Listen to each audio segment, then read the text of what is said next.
Aquí está. Ok. Comenzamos. Ahora nos toca, amados, nos toca la clase número 10 y vamos a estar desarrollándola, los versículos del 13 al 25 del capítulo 2 del Evangelio según San Juan. Aquí hay un montonazo que aprender, ¿verdad? Así es que esperamos en el Señor que todos tengamos la actitud correcta y que Dios nos permita desarrollar todo lo que tenemos acá planificados. Así es que el tema general es Jesús purifica el templo y todas las situaciones que se dan en medio de esa purificación, ¿verdad? Así es que vamos a arrancar y vamos a leer los primeros versículos, del versículo 13 en adelante. Estaba cerca la Pascua de los judíos y subió Jesús a Jerusalén y halló en el templo a los que vendían bueyes, ovejas y palomas y a los cambistas ahí sentados. Y haciendo un azote de cuerdas, echó fuera del templo a todos y las ovejas y los bueyes, y esparció las monedas de los cambistas y volcó las mesas.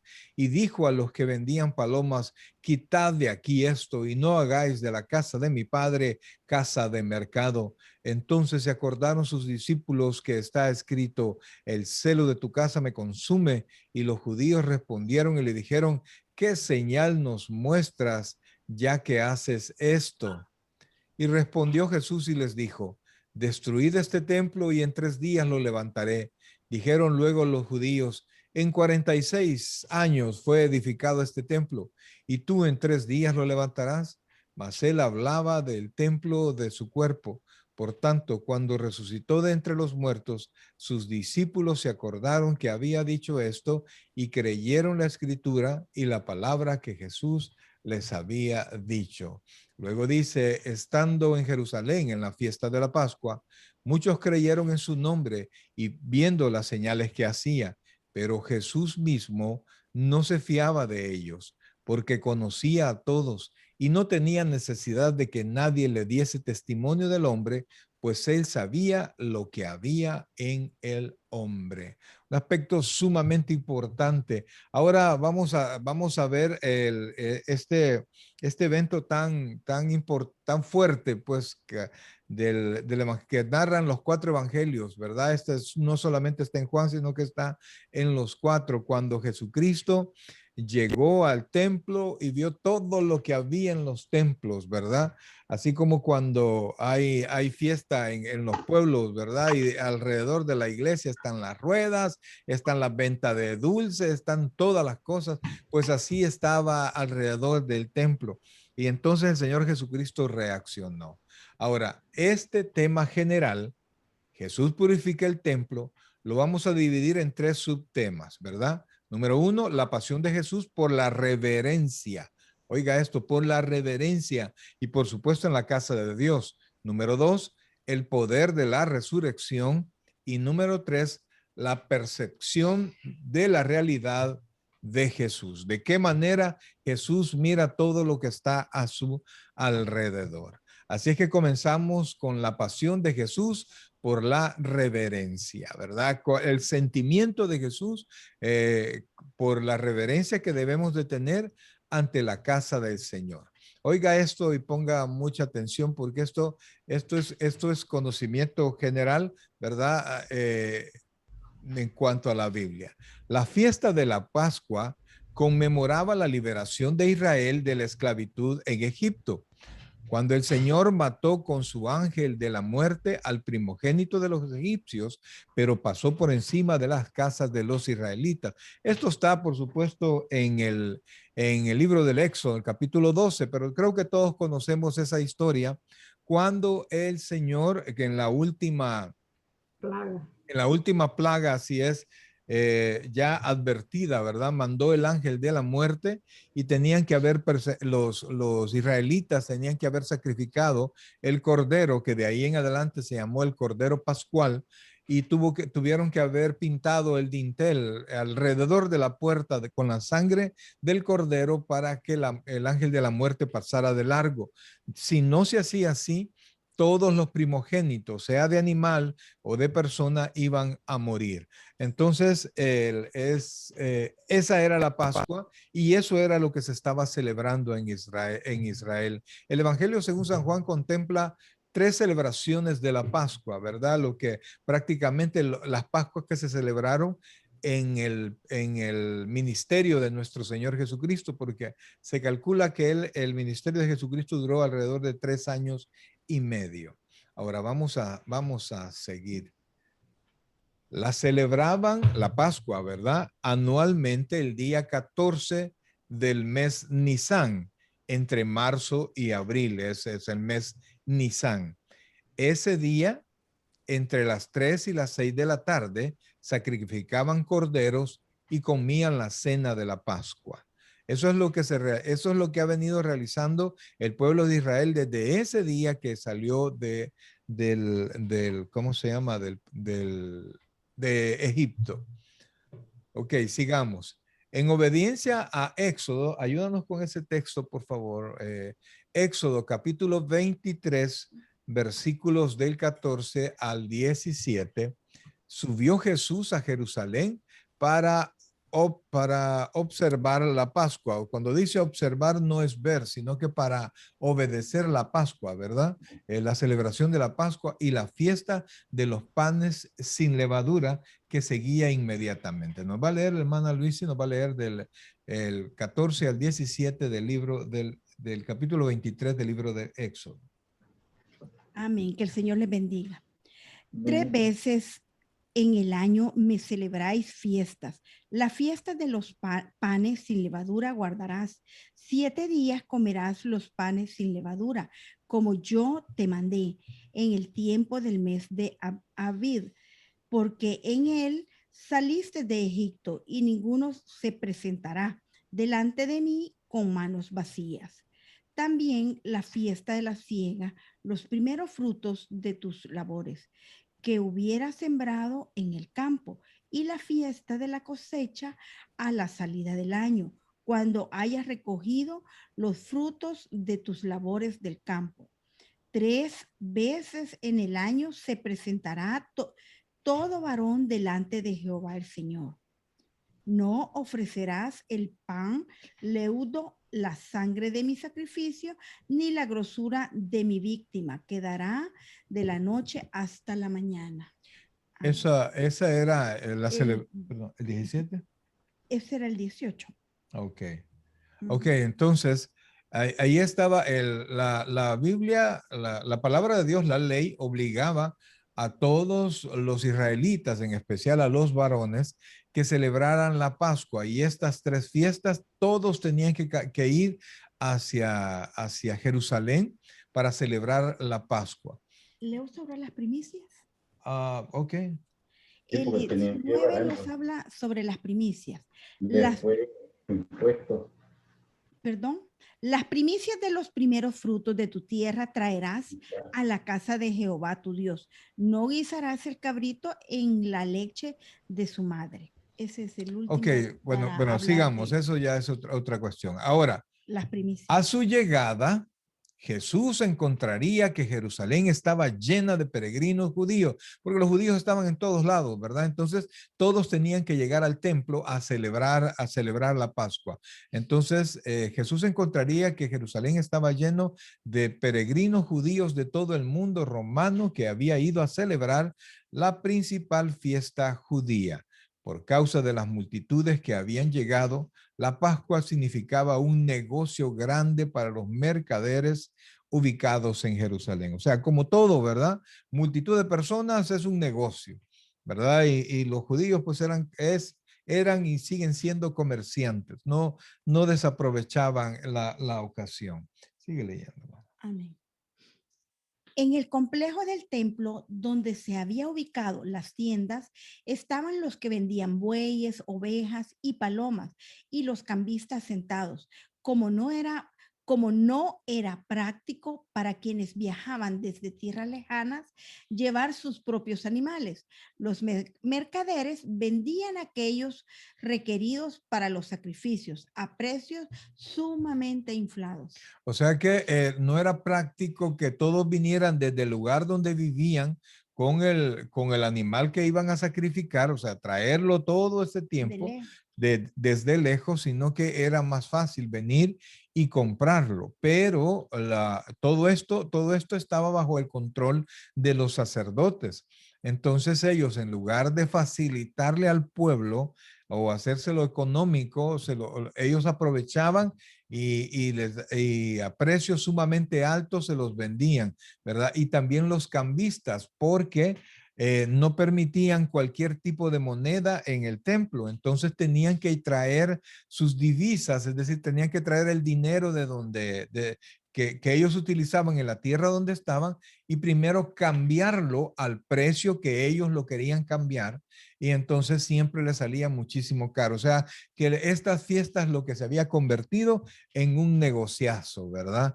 Entonces, bueno, a veces nada nuevo en medio de las iglesias, ¿verdad? Porque muchos no llegan a la casa de Dios a adorar, sino que llegan con otro tipo de objetivos. Vamos a seguir. Los cambistas también proporcionaban un servicio necesario. Todo hombre judío de 20 años o mayor debía pagar el impuesto anual del templo. Eso lo podemos encontrar en Éxodo 30, 13 y siguientes, y asimismo en Mateo 17, 24 y siguientes. Pero solo se podía pagar usando las monedas judías o de Tiro por la pureza de su contenido en plata. De modo que los extranjeros tenían que cambiar sus divisas por una moneda aceptable, que es lo que hace un momento les explicaba el pastor. Sí se comprende, ¿verdad? ¿Por qué había tanta venta y por qué habían cambistas? ¿Verdad? Para que la gente no trajera desde lejos el animal que iban a sacrificar y para que pudiesen pagar el impuesto anual en el templo y solo era permitido la moneda local. Amén. Como los cambistas tenían el monopolio del mercado, cobraban una tasa exorbitante por sus servicios y lo que había comenzado como un servicio de adoradores había degenerado bajo el régimen corrupto de los principales sacerdotes en explotación y usura. La religión se había vuelto algo externo, insensible, inmaterial. El templo de Dios se había vuelto, como dice Mateo 21:13, cueva de ladrones. Y ahí nosotros tenemos que aprender, tomar lo que es nuestro, ¿verdad? La casa de Dios y la adoración no debe ser vista como un negocio, ¿verdad? A veces es necesario, pero el evento principal, no tenemos que perder nunca el objetivo, que es la adoración en su casa. Mientras Jesús escudriñaba los terrenos del templo sagrado, ahora convertido en un bazar, se horrorizó y se encolerizó. La atmósfera de adoración que se adecuaba al templo como símbolo de la presencia de Dios brillaba por su ausencia. Lo que debiera haber sido un lugar de adoración y de reverencia sagrada se había convertido en un lugar de comercio insultante y con precios excesivos. O sea, el problema es que estaba en el templo, estaba en los alrededores del templo. Entonces, en lo que algunos estaban cantando alabanzas y adorando, otros estaban negociando. Se puede imaginar a dos judíos llegando a un precio, regateando, se puede imaginar, ¿verdad? A gritos y todo eso en medio, y todos los que estaban adorando al Señor, escuchando todo eso. O sea, todo era un circo, ¿verdad? Se había convertido en una pantomima comercial nada más. Se comprende la atmósfera, se comprende el clima que había. El sonido de las alabanzas sinceras y las oraciones fervientes se habían ahogado, con los mugidos de los bueyes, los balidos de las ovejas, el arrullo de las palomas y el regateo fuerte de los vendedores y los clientes. Cuando Jesús se dio cuenta que la pureza de la adoración a Dios en el templo estaba siendo burlada, hizo un azote de cuerdas y echó fuera del templo a todos los mercaderes y sus bestias, esparció las monedas de los cambistas y volcó las mesas sin que nadie opusiera resistencia. Se pueden imaginar el Señor de seguro cuerdas de los mismos animales, ¿verdad? Con que sujetaban a los mismos animales, agarró, hizo una especie de látigo y comenzó a botar las monedas, comenzó a quitar a toda la gente sin que nadie dijera nada. Se pueden imaginar la autoridad que había en el Señor porque perdón, habían policías, habían soldados que funcionaban dentro del templo. Habían soldados romanos. Correcto, y nadie hizo nada.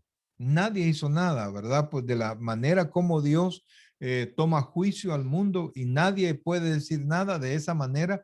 Allí el Señor hizo un destrozo por completo. Se puede imaginar todos los comerciantes detrás de los animales, todos los cambistas siguiendo a las monedas rodando, ¿verdad? Para que nadie se las robara. Pues eso se hizo un tremendo escándalo. Ahora, al mismo tiempo, la intensidad de su indignación era inequívoca. Cristo no toleraría la ridiculización del espíritu de la adoración verdadera. Sus palabras indignadas a los que vendían palomas, quitad de aquí esto y no hagáis la casa de mi padre casa de mercado, aplicaba a los que estaban contaminando el templo y corrompiendo su propósito. Él era el hijo leal que purgaba la casa de su padre, de la adoración impura. Esta era una acción que prefigura lo que volverá a hacer en su segunda venida. Esto está según Malaquías 3:1 y Zacarías 14:20. ¿Quieres que lea? Leamos por favor ambos textos. Fíjense que eso es lo que va a venir a hacer el Señor, ¿verdad? En algún momento, Él va a venir a limpiar su casa, Él va a venir a limpiar su tierra, porque todo el universo es de Él. Y entonces va a venir a quitar todo lo que estorba a la adoración y Dios va a venir a tomar de nuevo lo que es de Él, que es la tierra. Malaquías 3:1 nos dice, he aquí, yo envío mi mensajero, el cual preparará el camino delante de mí y vendrá súbitamente a su templo el Señor a quien vosotros buscáis y el ángel del pacto a quien deseáis vosotros, he aquí viene, ha dicho Jehová de los ejércitos. ¿Y quién podrá soportar el tiempo de su venida? ¿O quién podrá estar en pie cuando Él se manifieste? Porque Él es como fuego purificador y como jabón de lavadores. Eso nos dice Malaquías. Hasta el 3, ¿verdad? Hasta el 3, sí. Correcto. Y se sentará para afinar y limpiar plata, porque limpiará a los hijos de Leví y los afinará como oro y como plata, y traerá a Jehová ofrendas en justicia. Amén. Entonces, ahí nosotros vemos que Jesús hizo una prefigura de lo que va a hacer en su segunda venida con esta tierra. Y Zacarías 14:20 nos dice así. Ok. Perdón. Entonces, vemos nosotros al Señor que vino a poner orden, vino a ordenar la adoración. Digo yo, si el Señor viniera en esa actitud a su iglesia en pleno servicio, ¿qué encontrara? ¿Qué encontrara en el corazón de cada uno? Y luego nos dice Zacarías, en aquel día estará grabado sobre las campanillas de los caballos, santidad a Jehová, y las ollas de la casa de Jehová serán como los tazones del altar. Y toda olla en Jerusalén y Judá será consagrada a Jehová de los ejércitos, y todo lo que sacrificaren vendrá y tomarán de ella. O sea, vean por favor que lo que este texto está mostrando, y principalmente Zacarías, nos muestra la santidad que debe de haber de parte de nosotros, de parte de todos aquellos que adoramos al Señor en relación a su casa. Amén. Y al final nos dice de este mismo texto, el párrafo B de este mismo 14 nos dice, y no habrá en aquel día más mercader en la casa de Jehová de los ejércitos. Con eso cierra el capítulo 14. Entonces vemos, no es que Dios esté en contra del negocio, ¿verdad? Del comercio, no, Dios está en contra de actuaciones impías, del irrespeto, de la irreverencia en la casa de Dios. Y por eso es que nosotros debemos de tener eso pendiente en nuestra mente. La casa de Dios tenemos que respetarla. Y si a eso le sumamos que somos nosotros el templo de Dios, tenemos que vivir pensando en el Señor siempre. Amén. La segunda mitad del Salmo 69:9 dice así: sobre mí han recaído los insultos de tus detractores. Los líderes judíos nunca olvidaron el asalto de Jesús al corazón de su empresa religiosa y centro de poder de su poder religioso. De hecho, las dos limpiezas físicas del templo, junto con junto con sus frecuentes denuncias verbales a la hipocresía de ellos, fueron motivación más que suficiente para buscar tan vehemente su crucifixión. O sea, pero, espérame. Ujú. El Evangelio según San Juan nos trae que Jesús hizo dos veces esto. Jesús hizo dos veces la purificación del templo, en el principio del ministerio y casi al final, en la semana de la pasión, él volvió a limpiar el templo. Esos dos eventos solo aparecen en el Evangelio según San Juan. Entonces dice, de hecho, las dos limpiezas físicas del templo, junto con sus frecuentes denuncias verbales a la hipocresía de ellos, fueron motivación más que suficiente para buscar cuando dice vehemente, quiere decir que con insistencia su crucifixión. No es de sorprender que sus seguidores fueran después acusados de amenazar el templo. Esto está según Hechos, no sé si lo No, leemos. Hechos sigamos, o 16, sea, 13 lo podemos verificar en él. como hablaban todo lo que podían en contra de los cristianos, en los textos que están en el libro de los Hechos, se les acusaba de que ellos querían destruir el templo por las palabras que el Señor Jesucristo había dicho. Ahora sigamos. Ahora vamos al segundo tema, ¿verdad?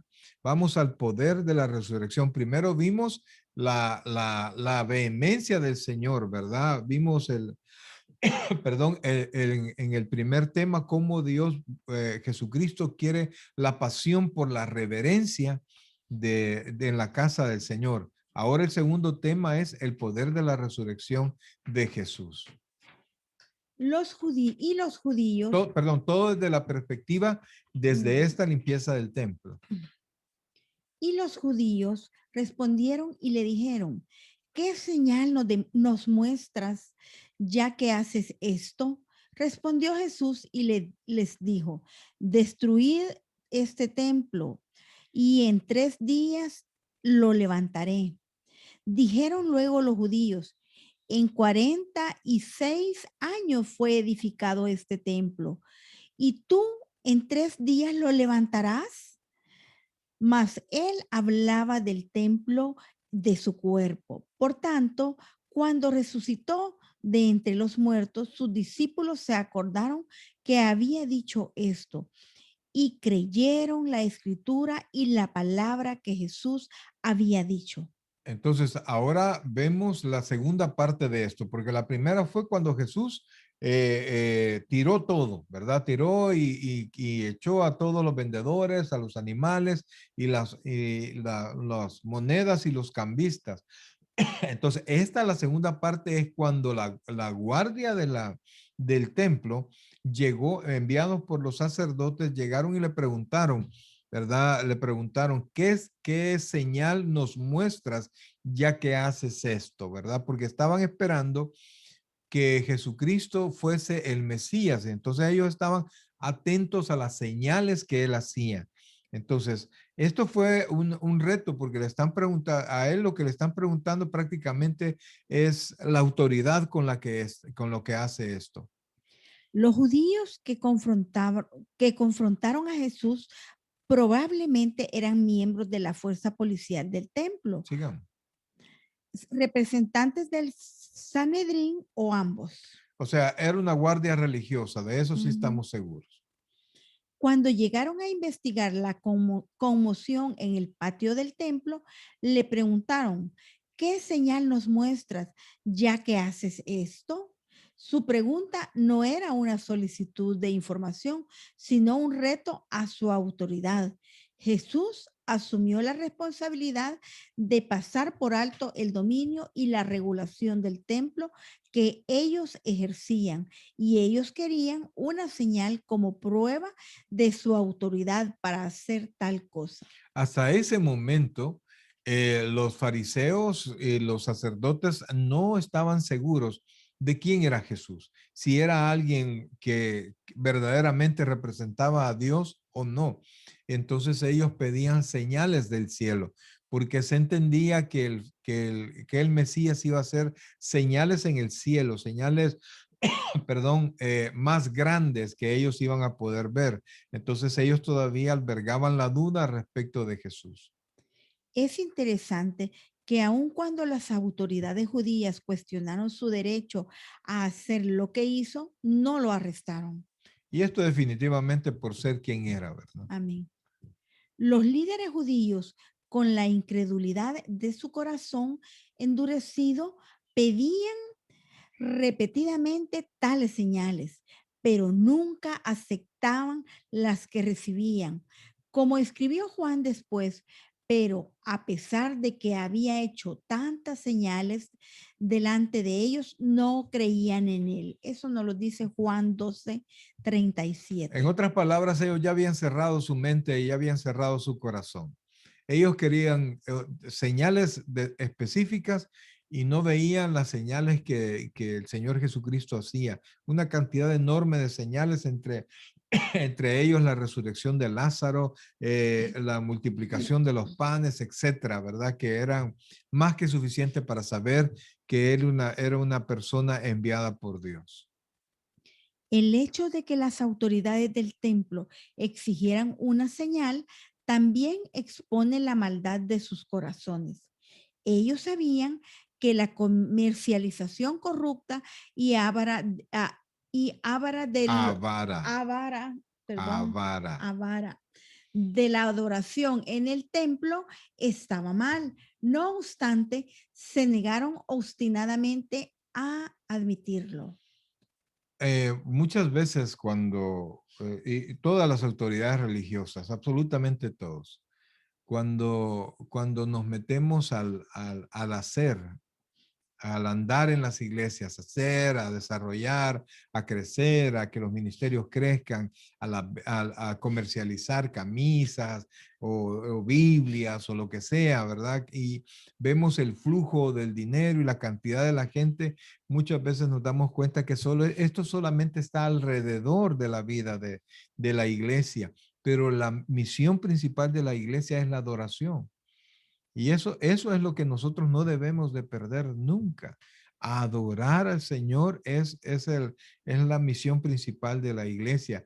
Y los sacerdotes no querían admitir que ellos habían errado el camino.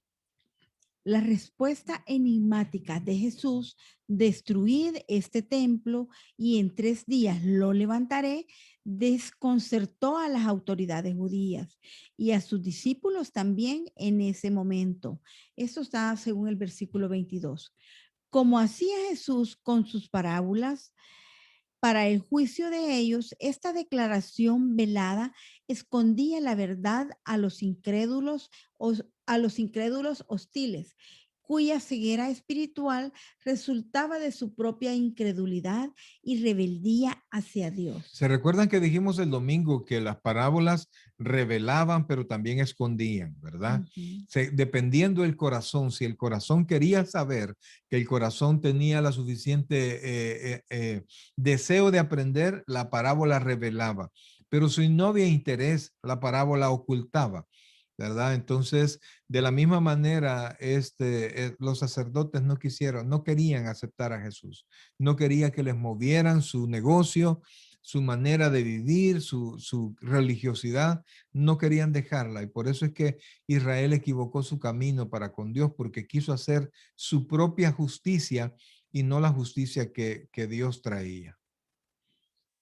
La imposibilidad de los incrédulos para entender el mensaje de Jesús es un asunto del que Juan se ocupa a lo largo de todo su evangelio. Vamos a leer un par de citas para que podamos darnos cuenta. Vea que Juan señala eso, la incredulidad trae falta de entendimiento al mensaje del Señor Jesucristo.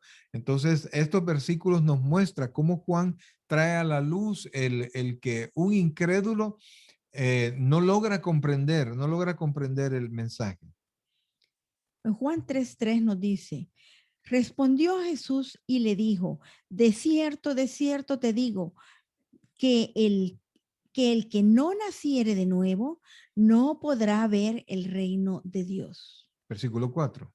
Y el versículo 4 nos dice, Nicodemo le dijo, ¿cómo puede un hombre nacer siendo viejo? ¿Puede acaso entrar por segunda vez en el vientre de su madre y nacer? Respondió Jesús, de cierto te digo, que el que no naciere de agua y del Espíritu no puede entrar en el reino de Dios. Ahí. Entonces, Juan viene y resalta la incapacidad del incrédulo de comprender el verdadero mensaje. Las autoridades estaban atónitas con la respuesta de Jesús. Su respuesta delata una mezcla de asombro e indignación. En 46 años fue edificado este templo y tú en 3 días lo levantarás. O sea, recuerden que la policía del templo le llegó a decir, ¿con qué autoridad haces esto? ¿Verdad? Y el Señor Jesucristo, en lugar de contestarle de qué autoridad era, él dijo que en 3 días levantaría lo que había tardado 46 años en hacerse y que, por cierto, no había sido terminado aún. El templo de los días de Jesús no era el templo de Salomón. Ese lo habían destruido los babilonios. En su lugar, leo el Sí, texto. por favor, en Esdras 5:12, o sea, el templo que fue destruido en el año 70 después de nuestro Señor Jesucristo prácticamente fue el tercer templo, ¿verdad? El primero, el de Salomón, fue destruido y vamos a leer esta cita 5:12, ahí fue terminado ese hermoso templo que construyó Salomón. Amén. Nos dice así. Mas después que nuestros padres provocaron a ira al Dios de los cielos, Él los entregó en manos de Nabucodonosor, rey de Babilonia, caldeo, el cual destruyó esta casa y llevó cautivo al pueblo a Babilonia. O sea, se destruyó por completo el templo. La Biblia dice que no quedó piedra sobre Sobre piedra. piedra. Y no solamente eso, sino que se llevó cautivo a muchísimo pueblo. En su lugar era el templo posterior al exilio, construido después del fin de la cautividad babilónica bajo el liderazgo de Zorobabel, Jesúa, Ageo y Zacarías. Muchos siglos después, alrededor del año 20 antes de Cristo, Herodes el Grande comenzó una gran reconstrucción y expansión de este último templo. Pero vea cómo hace Dios las obras de los impíos, ¿verdad? Ese templo ya llevaba 46 años en construcción y no había sido terminada. Irónicamente, se completaron hasta poco antes del año 70, cuando el templo posterior al exilio fue destruido por los romanos. Es decir, que lo terminaron un poco antes de que se cumpliera la profecía que había dicho el Señor Jesucristo, que también ese templo iba a ser destruido. O sea, lo terminaron solo para que lo destruyeran, ¿verdad? Así aprecia Dios las obras de los hombres, las obras que no adoran a Dios. Los judíos eran incrédulos. ¿Cómo era posible lograr en 3 días de trabajo lo que había tardado ya 46 y todavía no estaba terminado? Como lo indica el relato de su juicio ante el al Sanedrín, unos pocos años después, Sigue leyendo. ok, las autoridades judías no entendieron en absoluto la declaración del Señor y la aplicaron al templo herodiano, más como señala Juan. Él hablaba del templo de su cuerpo. O sea, él estaba hablando de su propia resurrección, él estaba Ujú. hablando de su propia muerte, ¿verdad? La señal que les daría era mucho más grande que la simple reconstrucción de un edificio Sí. destruido. Lee, por favor, ese texto. Mateo 12:39 nos dice, Él respondió y les dijo, la generación mala y adúltera demanda señal, pero señal no le será dada, sino la señal del profeta Jonás, porque estuvo Jonás en el vientre del gran pez 3 días y 3 noches.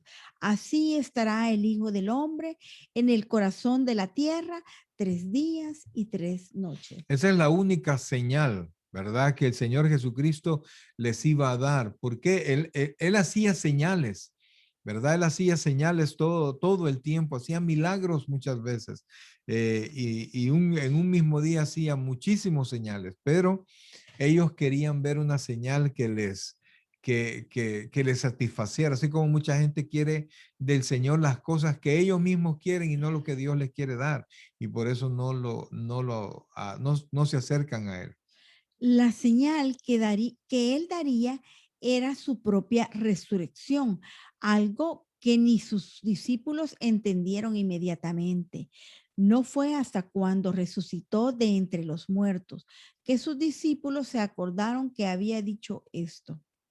Su muerte, como el Cordero de Sacrificio Supremo, dejaría obsoleto el templo de Jerusalén y su resurrección como Señor triunfante serviría de fundamento para el nuevo templo espiritual, en su lugar, la iglesia. Vamos a leer el Mateo 4:21, por favor, y quiero pedirle, hermana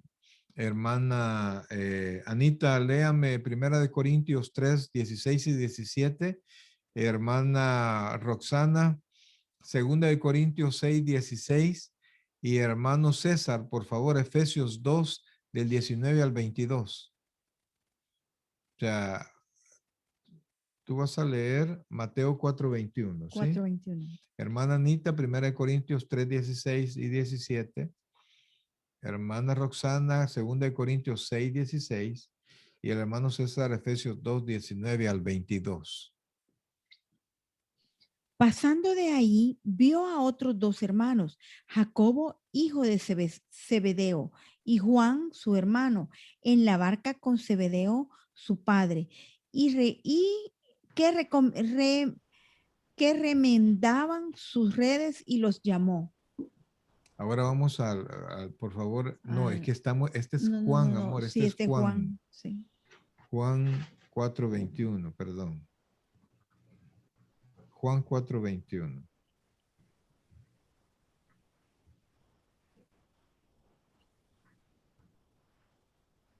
Entonces aquí vamos a ver que el Señor con su actuar dejó el templo prácticamente ya sin inhabilitado, porque después del año 70 a la fecha no se ha vuelto a levantar ningún templo. Esto quiere decir que no se han presentado sacrificios, y entonces quiere decir que si ellos siguen tratando de cumplir la ley, ellos tampoco han podido cumplirla, porque la ley manda que se presenten, que se realicen esas fiestas donde se presentan los sacrificios.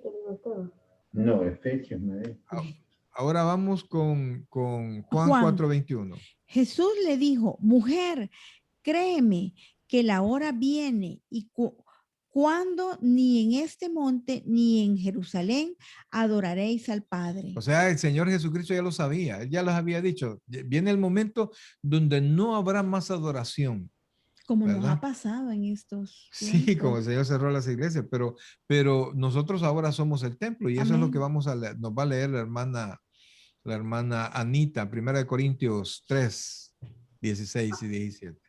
Amén. ¿No sabéis que sois templo de Dios y que el Espíritu de Dios mora en vosotros?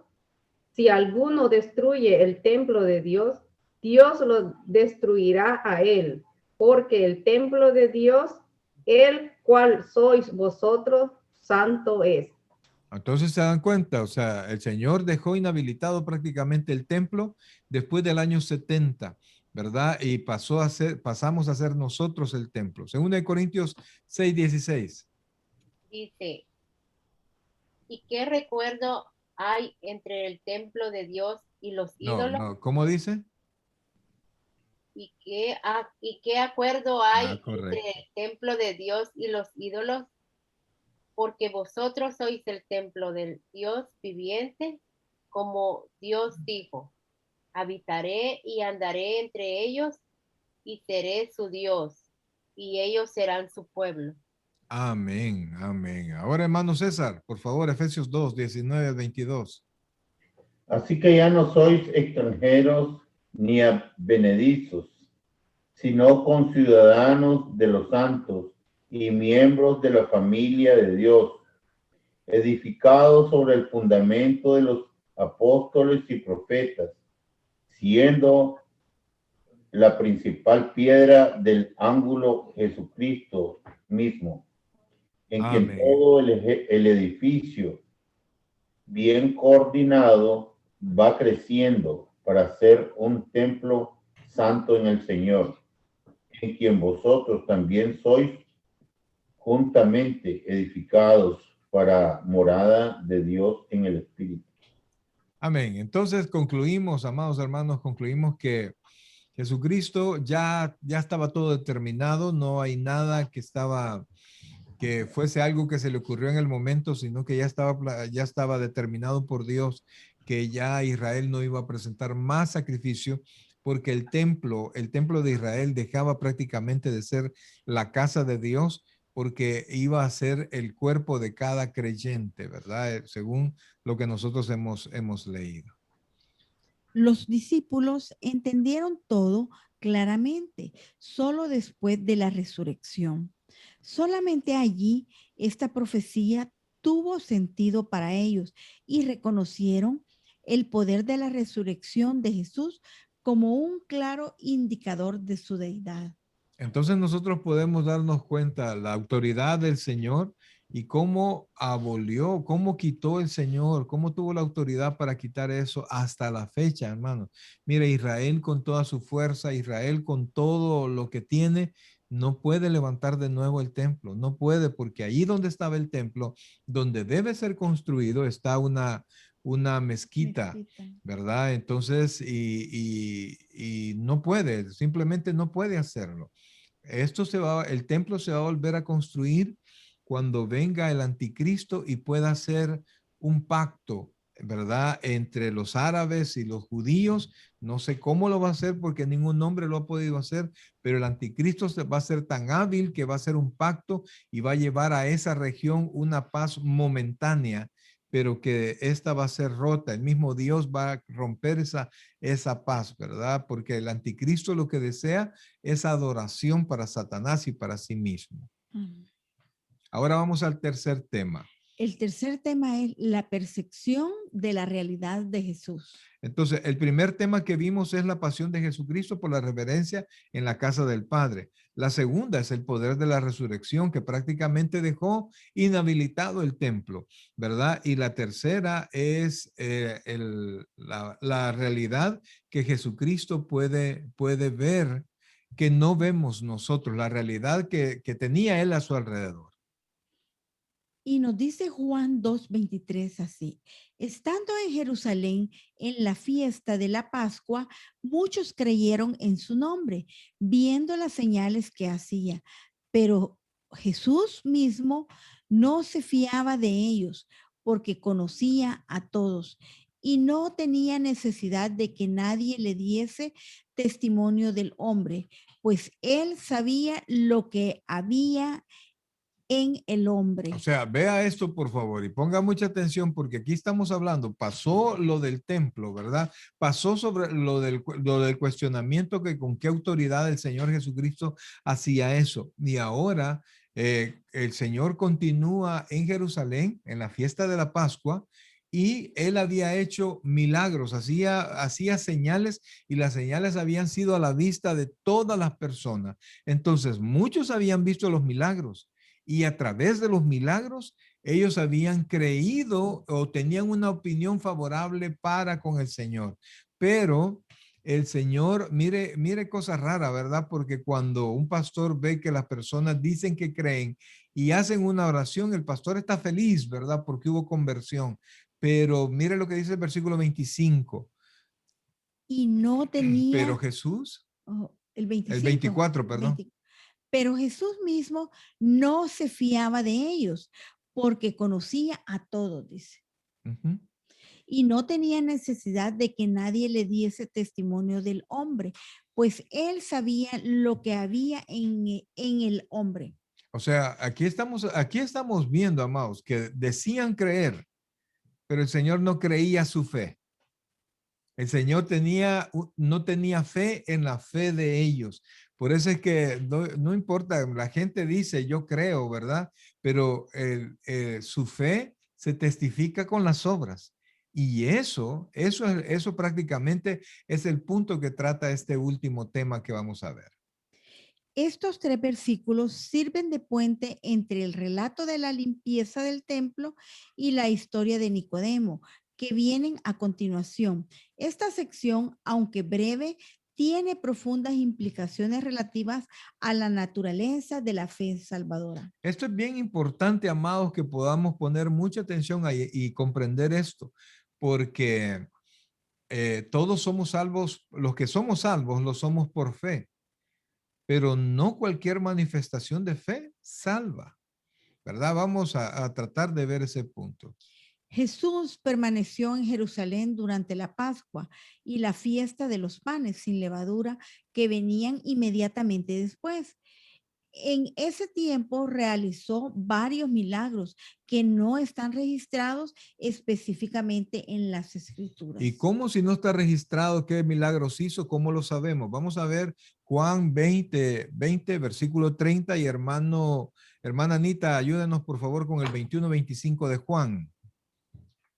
Leemos nosotros Juan 20:30 y la hermana Anita nos va a leer 21-25, porque aquí dice que no están registrados pero los milagros, pero dice que el Señor hizo milagros y por eso es que mucha gente manifestó, muchos judíos manifestaron creer. Entonces estamos en Juan 20:30. Hizo además Jesús muchas otras señales en presencia de sus discípulos, las cuales no están escritas en este libro, pero estas se han escrito para que creáis que Jesús es el Cristo, el Hijo de Dios, para que creyendo tengáis vida en su nombre. Entonces vemos que Jesucristo hizo un sinfín de milagros. No están escritos todos, pero los que están escritos están allí en la Biblia para nuestro propio testimonio, ¿verdad? Y vemos, ahora vamos a ver el 21-25.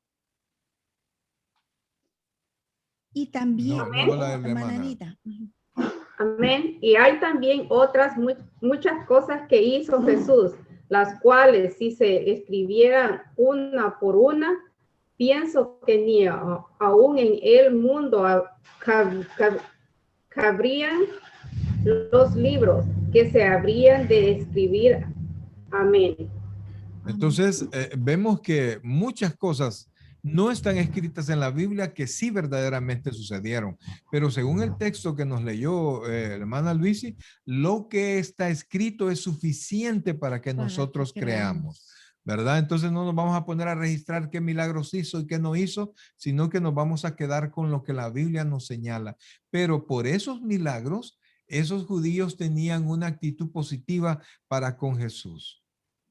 Como resultado, muchos creyeron en su nombre, viendo las señales que hacía. Ellos creían en él. Podría ser No. ellos creían que él podría ser un profeta Sí. o incluso el Mesías, conquistador que estaban esperando. Entonces ellos decían, este puede ser, este puede ser. Entonces en esos textos usted los puede revisar después, ¿verdad? Pero vemos que mucha gente creyó por los milagros y a veces nosotros, y en lo personal yo lo he hecho muchísimo, le pido al Señor que haga milagros para que la gente crea. Pero también yo he sido testigo que mucha gente ha recibido milagros y han dicho creer y han testificado creer, pero luego se apartan, o sea que realmente no creyeron, no hubo una fe que realmente les salvara y los llevara al Señor más que la admiración del milagro. Pero esa fe era superficial y poco sincera. No era fe salvadora, como lo indica el juego de las palabras de Juan. Creyeron en el versículo 23 y fiaba en el versículo 24. Vienen del mismo verbo griego pisteu. Aunque creían en Jesús, Jesús no creía en ellos. Él no tenía fe en la fe de ellos. O sea que lo que el griego dice, que ellos creyeron en Jesús, pero Jesús, el mismo verbo, pero le antepone un no. Creyeron en Jesús, pero Jesús no creía en ellos, ¿verdad? Entonces, ¿por qué? Porque Jesucristo sabe lo que hay en el corazón del hombre. Por eso, amados hermanos, no todas las conversiones, disque conversiones, son reales, porque las conversiones tienen que ser precedidas de frutos, de arrepentimientos y frutos que testifican lo que ya pasó dentro de nosotros. Si hay alguien que dice tener fe y no tiene frutos, amados hermanos, algo no ha pasado. Nosotros no podemos juzgar la salvación de nadie, pero sí nos podemos remitir a la palabra del Señor. Jesús consideraba que toda creencia en él era superficial si no tenía como sus elementos más esenciales la conciencia de la necesidad de perdón y la convicción de que solo él es el mediador de ese perdón. O sea, vea por favor que la fe, y ponga atención a esto por favor, la fe salvadora no viene de los milagros, sino que viene de mi reconocimiento de mi pecado, de mi condición de pecador y que no puedo salir de esa condición y que es Jesús el único camino que yo tengo para obtener ese perdón delante del Padre. Por eso, no sé si se comprende por qué los milagros no son suficientes. ¿Ah? Porque para que haya salvación, primero tiene que haber conciencia de pecado. Tengo que reconocer que soy pecador para proceder a la salvación. No sé si se comprende eso. Si yo no me considero pecador, por más milagros que vea, no voy a ser salvo. ¿Por qué? Porque no necesito que me perdonen porque yo no me considero pecador. Y por eso es que los milagros no necesariamente son provocadores de salvación. Aunque muchos afirmaban creerle, Jesús sabía que la mera aprobación intelectual no prueba nada. Incluso los demonios tienen esa fe. Fíjense que, busca por favor Santiago, fíjense que lo que aquí estamos queriendo mostrar, mostrarles a ustedes es que no basta con tener la información en la cabeza. Eso no es fe. Información en mi mente no necesariamente trae fe. Vamos a ver cómo lo dice Santiago en Santiago 2:19. Tú crees que Dios es uno, bien haces. También los demonios creen y tiemblan. Mire, los demonios tienen más fe que muchas personas que se llaman cristianos. ¿Por qué? Porque la fe, el creer de los demonios les hace temblar. Pero muchos cristianos no tiemblan ante la presencia de Dios, no tiemblan ante la consecuencia del pecado, no tiemblan ante la proximidad de su venida, no tiemblan ante la posibilidad de ir al infierno y no al cielo. Los demonios cuando piensan en Dios tiemblan, pero muchos que se llaman cristianos no tiemblan por nada más que por tener cosas y por ser y por en este mundo estar lleno de bendición. Entonces, por eso es que muchos cristianos ni siquiera llegan a fe de demonio, ¿verdad? Sino que no tiemblan, no cambian, no se transforman, no hay temor. Y la Biblia dice que el principio de la sabiduría es el temor de Jehová. No sé si me doy a entender en ese aspecto, ¿verdad? ¿Alguien dijo algo? Oh. ¿No? ¿Cómo viviéramos, pastor, si fuera así como refleja la Biblia? ¿Cómo sería la vida de un cristiano así?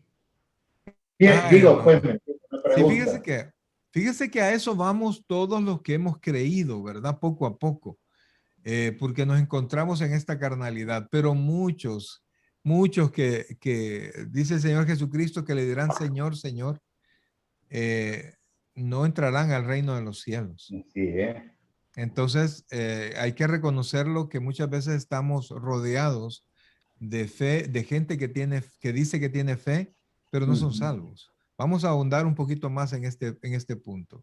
Okay. Como la semilla que caída en terrenos rocosos o espinosos, quienes poseen tal fe oyen la palabra e inicialmente la reciben con alegría. No vamos a leer los textos porque esto prácticamente lo tocamos el domingo, ¿se recuerdan? ¿Verdad? Okay. La parábola del sembrador. Entonces dice, como la semilla que caía en terrenos rocosos o espinos, quienes poseen tal fe oyen la palabra e inicialmente la reciben con alegría, pero como sus corazones nunca cambian verdaderamente, caen cuando llega la aflicción o caen ante las riquezas de este mundo. Y la semilla que pasó no dio fruto, porque lo importante no es tanto que la semilla germine un poquito, no, que germine de tal manera hasta que da fruto. La semilla tiene que dar fruto. Por eso es que es tan importante el fruto en la vida de todos los creyentes, porque es una confirmación de lo que ya sucedió dentro de mí. Si no hay fruto, amados, si no hay fruto, muy probablemente no hay salvación. Ok, sigamos. Okay. Sin duda, la diferencia entre la fe espuria y la fe salvadora es crucial. La espuria es imitación, es falsa, ¿verdad? Eso es lo que quiere decir la palabra espuria. Es la diferencia entre fe viva y fe muerta. Veamos el versículo 17 de Santiago 2. 2:17 nos dice... Y la hermana Roxana, ayúdenos con Mateo 25:46, por favor. Hermana Melqui, ¿está por ahí o no está por ahí? Y pastor, ¿qué le pasa? Ok, entonces ayúdenos usted con Mateo 25:21 y la hermana la Anita, o no, el hermano César, mejor, Mateo 7:23. No mejor, sino que él no leyó la vez anterior. Sí. Entonces, Santiago 2:17 dice así. Así también la fe, si no tiene obras, es muerta en sí misma. Oiga lo que dice Santiago respecto de la fe, ¿verdad? Hemos visto y vamos a ver en Efesios, ya lo vimos, Efesios 2, 8 y 9, por gracia sois salvos por medio de la fe, y eso no de vosotros, sino que es don de Dios, no por obras, para que nadie se gloríe. O sea, la obra no produce fe. Oiga esto, por favor. Las obras no producen salvación, pero la salvación, la fe que salva sí produce obras. No sé si me doy a entender, ¿verdad? Las obras no producen salvación, pero la fe que salva sí produce obras, ¿verdad? Entonces, por eso es que Santiago dice que la fe, si no tiene obras, está muerta en sí misma, o sea, es por gusto, ¿verdad? Y por eso es que tiene que ser una fe viva y no una fe muerta. ¿Cuál es la diferencia entre la fe viva y la fe muerta? Las obras, las obras. Ahora, y también la diferencia entre los justos que entran a la vida eterna. Vamos a ver Mateo 25, 46. Dice, e irán estos, sí, ¿verdad? Ujú. E irán estos al castigo eterno y los justos a la vida eterna. Esa es la diferencia, oiga bien, esa es la diferencia en la fe que salva y en la fe viva y en la fe muerta. Que unos van a ir al cielo y el resto al infierno. Y ahora 25, 21 de Mateo, por favor. Melqui. Un momento, hermano, que no tengo los lentes. Pero vean, se nota esa diferencia, hermano. Yo les digo, yo no predico las obras. Yo no soy un pastor que da salvación por obras. Pero sí, la Biblia enseña, perdón, la Biblia enseña por todos lados que las obras son fruto de la salvación. ¿Lo tiene ya? Amén. Léalo, 25, 21 de Mateo. Y su Señor les dijo, bien, buen siervo y fiel, sobre poco has sido fiel, sobre mucho te pondré te Entra. pondré entrar en el gozo del Señor. Entonces la fe que salva y la fe verdadera y la fe, ¿cómo se llama? Muerta, es esa diferencia. Entrar en el gozo del Señor o entrar en el tiempo de condenación. Y Mateo 7:23. Y entonces les declararé, nunca os conocí, apartados de mí, hacedores de maldad. O sea, hace toda la diferencia. No me diga yo creo sin que haya cambiado algo. Tiene que haber cambiado algo. Una fe viva, una fe que salva, no una fe que solamente está guardada en mi mente y que no produce nada. Jesús no aceptó la fe falsa manifestada por quienes fueron testigos de sus señales, porque los conocía a todos y por lo tanto no tenía necesidad de que nadie le diese testimonio del hombre. Él pues él sabía lo que había en el hombre. Él conoce el estado verdadero de todos los corazones. Amén. Así es que, amado, fe salvadora. Sigo yo. Ayúdame con Juan 6:2. Jesús vio en estas personas una fachada superficial, la sola atracción externa a sus señales espectaculares. O sea, creyeron en él por las señales, por los milagros, pero no porque había conciencia de pecado y porque él podía ser su salvador. Estamos en Juan 6:2. Y le seguía gran multitud porque veían las señales que hacía en los enfermos. Amén. La fe genuina salvadora va mucho más allá. Oiga esto, por favor. Demanda el compromiso de todo corazón con Jesús como el Señor de la vida propia. Amén. Mateo 16:24. Hermana Roxana, por favor. De Mateo 16, 24 al 26. Y hermana Anita, por favor, Romanos 10:9.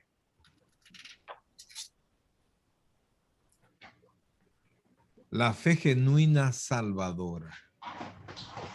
Fíjense que dice que demanda compromiso de todo corazón con Jesús. ¿De qué tipo de compromiso? Como el Señor de la vida, con el Señor de nuestra vida. Y esto, amados, es bueno que lo pensemos y que lo meditemos en nosotros, porque de este tipo de fe depende de nuestra salvación. Porque la misericordia de Dios, como lo vimos en Efesios, ¿verdad? Vimos en Efesios que la misericordia de Dios ahí está, que esa provisión no se va a terminar, que no es eso lo que falla, sino que lo que falla es del lado del hombre. Mateo 16, Ajá. 24 al 26. Entonces Jesús les dijo a sus discípulos, si alguno quiere venir en pos de mí, niéguese a sí mismo y tome su cruz y sígame. Porque todo el que quiera salvar su vida, la perderá. Y todo el que pierda su vida por causa de mí, la hallará. Amén. Por- Hermana, sí, ¿ya? ¿El 26? El Dígame. 26. Porque aprovechará al hombre. Porque ¿qué aprovechará? Porque ¿qué aprovechará al hombre si ganara todo el mundo y perdiere su alma? ¿O qué recompensas tendrá el hombre por su alma? Amén. Ujú. 19, Sí. Romanos. Amén. Que si confesaras con tu boca que Jesús es el Señor y creyeres en tu corazón que Dios le levantó de los muertos, serás salvo. Esa, amados hermanos, es la fórmula de la salvación. ¿A dónde están los milagros? En ese versículo, hermano. Léalo de nuevo. ¿Dónde están los milagros? Que si que confesaras con tu boca que Jesús es el Señor y creyeres con tu corazón que Dios le levantó de los muertos, serás salvo. Y léame el siguiente versículo. Porque con el corazón se cree para justicia, pero con la boca se confiesa para salvación. Aunque nunca veamos un milagro, pero si creemos en Cristo como Señor y lo creemos desde el fondo de nuestro corazón y lo confesamos, somos salvos. Ya está. Pero eso implica un reconocimiento de Jesucristo como nuestro Señor. Amén. Vida eterna de una fe muerta. Ponga atención a esto, por favor. No toda fe es redentora. Esto les invito a que ustedes lo puedan buscar en Santiago del 14 al 26. El capítulo 2 de Santiago les invito a que lo lean completito, despacio, ¿verdad? Porque, y compárenlo con Efesios 2. Efesios 2 del 8 al 10. Comparen todo el capítulo 2 de Santiago. Porque habla de la fe. Pero Efesios habla de la fe que salva y Santiago habla de la fe que obra, pero debe ser la misma fe. Santiago dice que la fe sin obras es muerta y no puede salvar, y describe la fe espuria o falsa como pura hipocresía. Santiago siempre en Santiago 2, un simple acuerdo cognitivo en el versículo 19. Obviamente, la fe que salva consiste en algo más que la mera aceptación de una serie de hechos, pues la fe sin obras es inútil. Amén. El versículo 16 dice de esta manera. Aquí está. El 16 dice, y alguno de vosotros les dice, id en paz y calentaos y saciaos, pero no le dais las cosas que son necesarias para el cuerpo, ¿de qué aprovecha? Habla de que cuando alguien tiene necesidad y nosotros pudiendo ayudar, pues solo voy a orar por usted y que Dios lo bendiga, ¿verdad? Y nosotros, entonces es pura hipocresía porque la persona que quiere ayudar, ayuda. Y cuando dice un acuerdo cognitivo, nada más es un conocimiento de mente. Y vamos a leer el versículo 19 que dice, tú crees en que Dios es uno, bien haces. También los demonios creen y tiemblan. O sea, el conocimiento no es fe, ¿verdad? No necesariamente es fe. Obviamente la fe que salva consiste en algo más que la mera aceptación de una serie de hechos, pues la fe sin obras es inútil. La fe sin obras es inútil. Ya leímos 2:20, no, 2:20, ¿verdad? aquí está. Mas quieres saber, hombre vano, que la fe sin obras es muerta. La fe sin obras es muerta. El señorío de Jesús va de la mano con su deidad, como Dios del universo. Él es digno de ser adorado y obedecido, de ser adorado con reverencia como el Rey de Reyes y el Señor de Señores.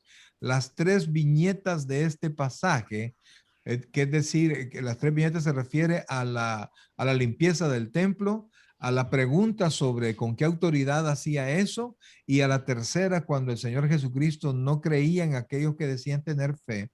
Dice, las tres viñetas de este pasaje subrayan su deidad con claridad inequívoca, como Dios limpió el solo el templo con celo mesiánico, o sea, de Mesías, como Dios predijo su propia resurrección y como Dios conocía verdaderamente el contenido de los corazones de los hombres. Al mismo tiempo, los tres relatos también describen el proceso de la salvación. La primera escena, la limpieza del templo, muestra gráficamente el odio que Dios tiene por el pecado y la impureza. Ahora le pregunto yo, con el conocimiento que usted tiene, ¿Dios odia? Hemos dicho que Dios es amor, ¿verdad? Sí. Entonces Dios odia. No. Ok, usted, hermana Roxana, usted ama. Sí. Usted ama a su hija, ¿verdad? Sí. Quizás es el ser que más ama, ¿verdad? Sí, por el pecado, sí. Sí. Ajá, ¿qué sentiría usted por alguien que quiere dañar a su hija? Molesto. ¿Mm? ¿Qué sentiría? No. ¿Verdad que algo bien cercano al odio? Sí. ¿Qué le parece Dios es santo? ¿Qué Sí. sentirías Dios por alguien que quiere dañar su santidad? Dios es bueno. Imagínense, vaya, pongámoslo más sencillo. Las personas que aman a los animales, ¿verdad? Que hay asociaciones de animales. ¿Qué sienten estas personas cuando ven que alguien está maltratando a un animal? Molestan, bien prueba. ¿Verdad? Y pueden hacer cualquier cosa, ¿verdad? Sí, Entonces, el amor produce odio, ¿sí o no? así es. Debe producir odio cuando quieren dañar lo que uno ama. Entonces, mire lo que dice el Salmo 7 del 11 al 13, ahí está, miren. Dios es juez justo y Dios está airado contra el impío todos los días. Si no se arrepiente, él afilará su espada. Armando tiene No, ya, Armando, no.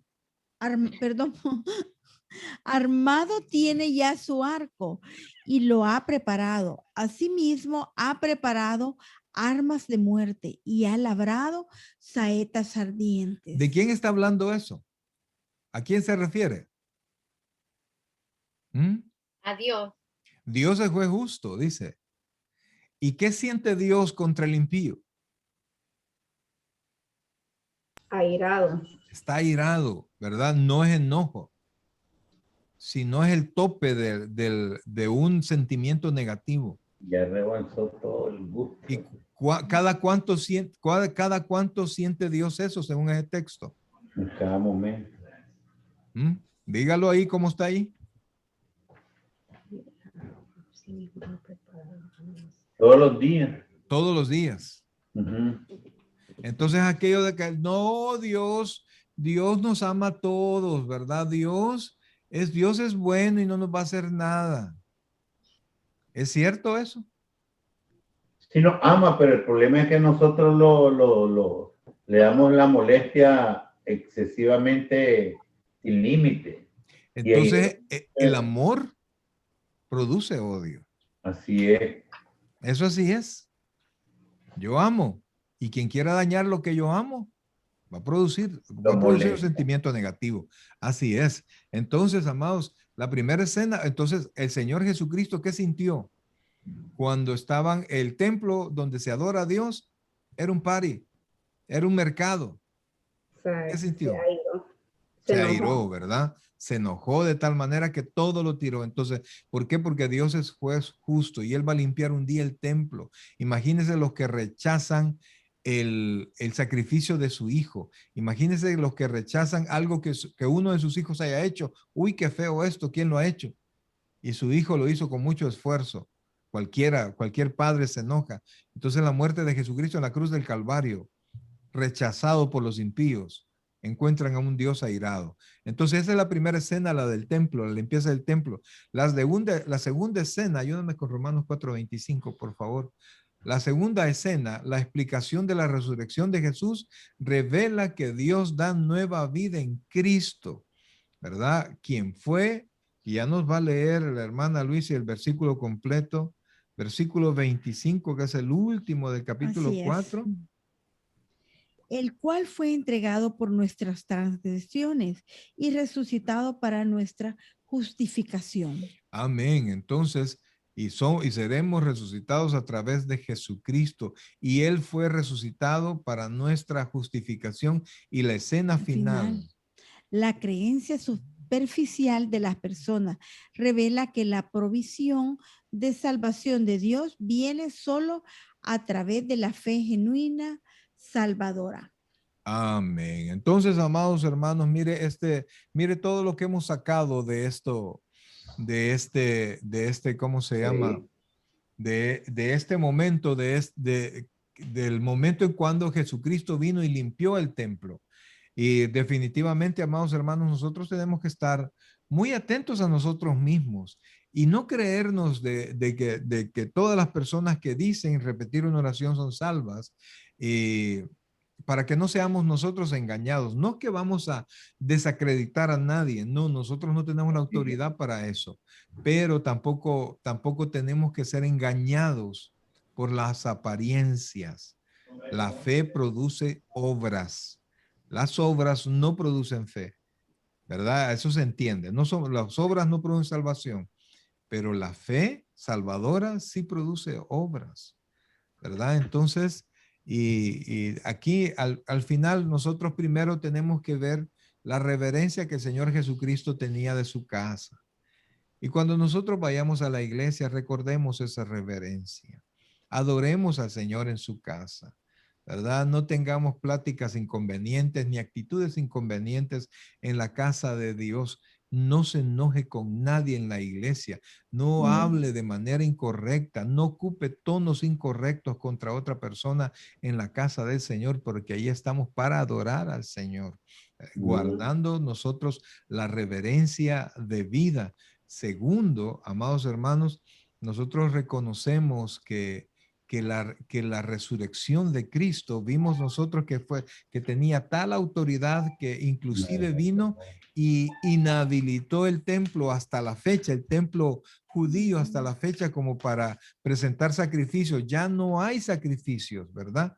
Entonces nosotros tenemos que reconocer que esa resurrección que inhabilitó el templo es la misma resurrección que a mí me da vida y ha hecho que mi cuerpo ahora sea el templo del Espíritu Santo. Y por último, saber que Dios conoce nuestro corazón y que no podemos engañar a Dios, que Dios sabe qué fe es verdadera y qué no, ¿verdad? Y la fe que es verdadera es la fe que produce obras. Amén. Amén. Vamos a llegar hasta aquí con la clase. Vamos a detener esto.